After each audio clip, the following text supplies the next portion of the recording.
एक रात गोपाल कब्रिस्तान के छलावे के चक्कर में फंस जाता है। ये सब कैसे होता है और गोपाल उस छलावे के चक्कर में कैसे फंस जाता है, तो यही मैं आपको बताने वाला हूँ। तो आप सभी हो जाइए तैयार। तो चलो शुरुआत करते हैं। गोपाल की नई नई अभी शादी हुई थी और गोपाल घर से अलग रहना चाहता था, तो उसे कब्रिस्तान के पीछे एक बहुत ही सस्ता फ्लैट मिल जाता है। अब गोपाल और उसकी वाइफ धीरे धीरे करके उस नए वाले फ्लैट में सेटल होना शुरू हो जाते हैं। कुछ दिनों तक तो सब कुछ ठीक ठाक चल रहा होता है, लेकिन कुछ दिन बाद जो कब्रिस्तान से अजीब अजीब सी आवाज़ें आ रही होती है वो उसके घर तक पहुंचती है और ये सब सुनकर वो दोनों बहुत ज़्यादा डर जाते हैं। लेकिन इन आवाज़ों को वो दोनों अनसुना कर देते हैं। एक दिन गोपाल की पत्नी का जन्मदिन होता है। गोपाल जॉब पर से वापस आने के बाद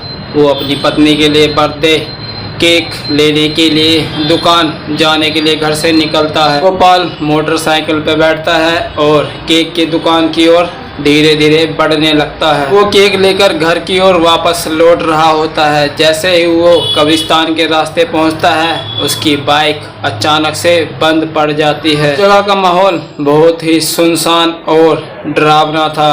ये सब देखकर गोपाल के मन में थोड़ा बहुत डर बैठ जाता है, क्योंकि वो कब्रिस्तान के स्थान पर था। मोटरसाइकिल खराब हो जाने की वजह से अब गोपाल सोचता है इसको यहीं खड़ा करके क्यों ना इस कब्रिस्तान के रास्ते ही घर पहुंच जाता हूं। ये बहुत ज़्यादा ही शॉर्टकट है और मैं जल्दी घर पहुंच जाऊंगा। गोपाल अपनी बाइक को खड़ी कर देता है और कब्रिस्तान की ओर से आगे बढ़ने लगता है। जैसे ही वो आगे बढ़ रहा होता है, उसके कानों में एक अजीब सी आवाज़ आती है और वो मुड़ के पीछे देखता है तो उसकी मोटरसाइकिल ही आवाज़ कर रही होती है। गोपाल ये सब देखकर हैरान हो गया, क्योंकि गोपाल अपनी बाइक को बंद करके उस ओर जा रहा था। जैसे ही अब गोपाल उस बाइक को देखता है कि आवाज़ कर रही है, वो उसके पास आता है और जैसे ही पास आता है वो देखता है कि उसकी बाइक गोल गोल घूम रही होती है। अब देख उसका दिल जोरों से धड़कने लगा। अब वो सोचता है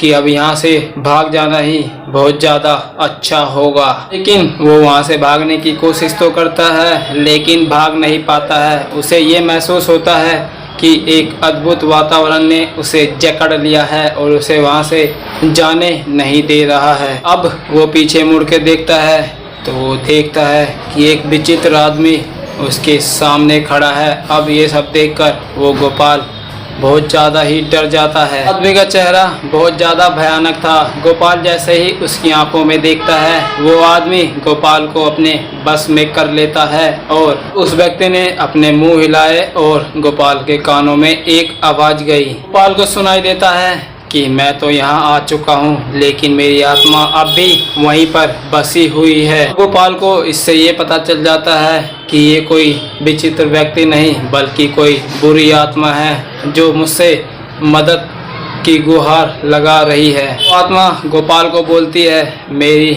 मृत्यु एक अपराधी द्वारा हुई थी और मेरे आत्मा को अभी तक शांति नहीं मिली। वो आत्मा गोपाल से अपनी मदद की गुहार लगा रही थी, जिससे कि उस आत्मा को मुक्ति मिल सके। सब सुन गोपाल डर से थरथराने लगा था, लेकिन उसने अपने आप में धैर्य बनाए रखा और उस आत्मा के पीछे पीछे चलने लगा था। चलते चलते धीरे धीरे रात ढल रही थी। अब गोपाल और वो आत्मा एक रहस्यमय गुफा के सामने पहुंचते हैं। गुफा में एक पुरानी दीवार थी, उस पर एक चिन्ह बना हुआ था। वो आत्मा ने बताया कि उस आत्मा की सब अभी तक उसके पीछे पड़ा हुआ है और उसके पीछे एक संतानक टोपी में छुपा एक सब मिलता है। उस भूत ने गोपाल से व्यक्त किया और कहा कि अब उसकी आत्मा आराम पा रही है। वो आत्मा गोपाल को वापस वो संतानक टोपी लेकर घर जाने की अनुमति देता है। वो अपने मोटरसाइकिल पर चढ़ के जैसे तैसे करके